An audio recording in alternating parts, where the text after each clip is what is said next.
Hi friends, ഇന്നത്തെ നമ്മുടെ video നെല്ലിക്ക ഉപയോഗിച്ച് റെഡിയാക്കിയെടുക്കുന്ന സ്പെഷ്യൽ ടേസ്റ്റിലുള്ളൊരു തീയലിൻ്റെ റെസിപ്പിയാണ്.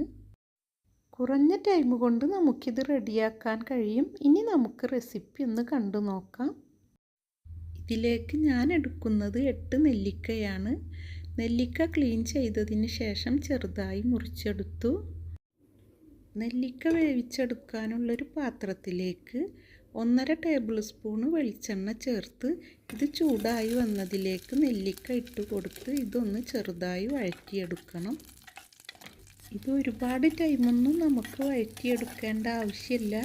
നെല്ലിക്കയുടെ കളറ് ചെറുതായി ഒന്ന് മാറിക്കിട്ടുന്നത് വരെ വഴറ്റിയെടുത്താൽ മതി. നെല്ലിക്ക ഇവിടെ റെഡിയായി. ഇനി നമുക്കിതിലേക്ക് ബാക്കി ഇൻഗ്രീഡിയൻസുകൾ ചേർത്ത് കൊടുക്കാം. ഇനി ഇതിലേക്ക് ഞാൻ അല്പം ശർക്കര ചേർക്കുന്നുണ്ട്. നെല്ലിക്കയുടെ പുളിയും ശർക്കരയും എരിവും ഒക്കെ ചേരുമ്പോൾ ഈ കറിക്കൊരു സ്പെഷ്യൽ ടേസ്റ്റാണ്. മധുരം ഇഷ്ടമില്ലാത്തവർക്ക് ശർക്കര ഒഴിവാക്കാം. ശർക്കര ചേർക്കുമ്പോഴാണ് തീയലിന് കൂടുതൽ ടേസ്റ്റ് കിട്ടുന്നത്. ഇനി ഇതിലേക്ക് ടേസ്റ്റിന് ആവശ്യത്തിനുള്ള ഉപ്പും ചേർത്ത് നന്നായി ഒന്ന് മിക്സ് ചെയ്തെടുക്കണം. ഇനി നമുക്കിതിലേക്ക് 2 കപ്പ് ചൂടുവെള്ളം ചേർത്ത് നന്നായി മിക്സ് ചെയ്തെടുത്തതിന് ശേഷം അടച്ച് വെച്ചൊന്ന് തിളപ്പിച്ചെടുക്കണം. ഈ ടൈം കൊണ്ട് നമുക്കിതിലേക്ക് വേണ്ട ബാക്കി ഇൻഗ്രീഡിയൻസുകളൊന്ന് റെഡിയാക്കിയെടുക്കണം. ഇനി ഇതിലേക്ക് ഒരു തേങ്ങയുടെ പകുതി ഭാഗം എടുത്ത് നമുക്ക് വറുത്തെടുക്കണം. എൻ്റെ കയ്യിൽ തേങ്ങ വറുത്തത് സ്റ്റോക്കുണ്ട്. അതിൽ നിന്ന് 4 ടേബിൾ സ്പൂൺ തേങ്ങ വറുത്തത് ഞാൻ ഇതിലേക്ക് എടുക്കുന്നുണ്ട്.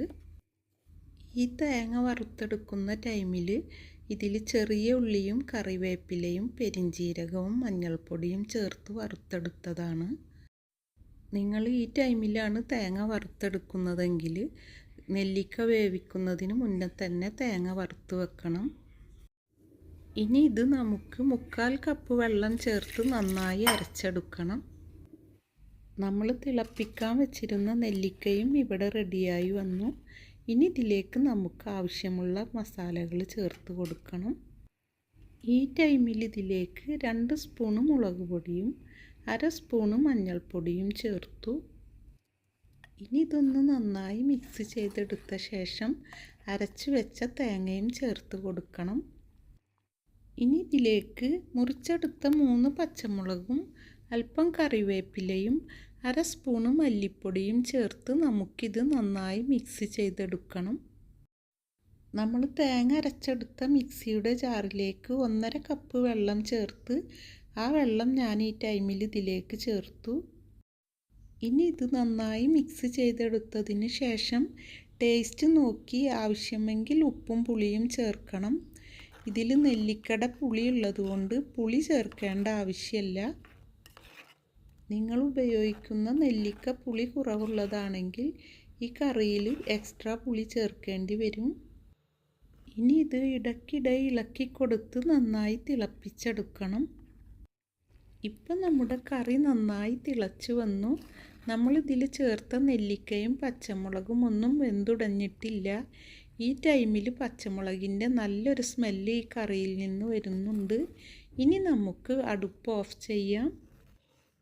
ഇനി നമുക്കിതൊന്ന് താളിച്ചെടുക്കണം. താളിച്ചെടുക്കാൻ വേണ്ടി 2 ചെറിയ ഉള്ളിയും 2 വെള്ളുള്ളിയും ചെറുതായി മുറിച്ചെടുത്തു. ഒരു പാനിലേക്ക് 1.5 ടേബിൾ സ്പൂൺ വെളിച്ചെണ്ണ ചേർത്തു. ഇത് ചൂടായി വന്നതിലേക്ക് നമ്മൾ മുറിച്ചെടുത്ത ചെറിയ ഉള്ളിയും വെള്ളുള്ളിയും ചേർത്തു. ഇനി ഇത് ഗോൾഡൻ കളറിൽ ഒന്ന് ഫ്രൈ ചെയ്തെടുക്കണം. ഇപ്പോൾ ഇത് റെഡിയായി. ഇനി ഇതിലേക്ക് 1 ടേബിൾ സ്പൂൺ ചില്ലി ഫ്ലേക്സും അല്പം കറിവേപ്പിലയും ചേർത്ത് 5 സെക്കൻഡ് വഴറ്റിയെടുക്കണം.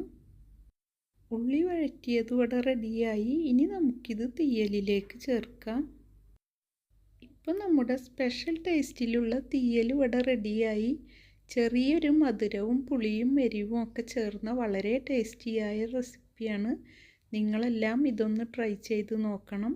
ഇനിയും നല്ലൊരു റെസിപ്പിയുമായി നമുക്ക് വീണ്ടും കാണാം. നിങ്ങൾക്കെല്ലാം നല്ലത് വരട്ടെ എന്ന് പ്രാർത്ഥിച്ചുകൊണ്ട് നിങ്ങൾക്കെല്ലാം എൻ്റെ സലാം.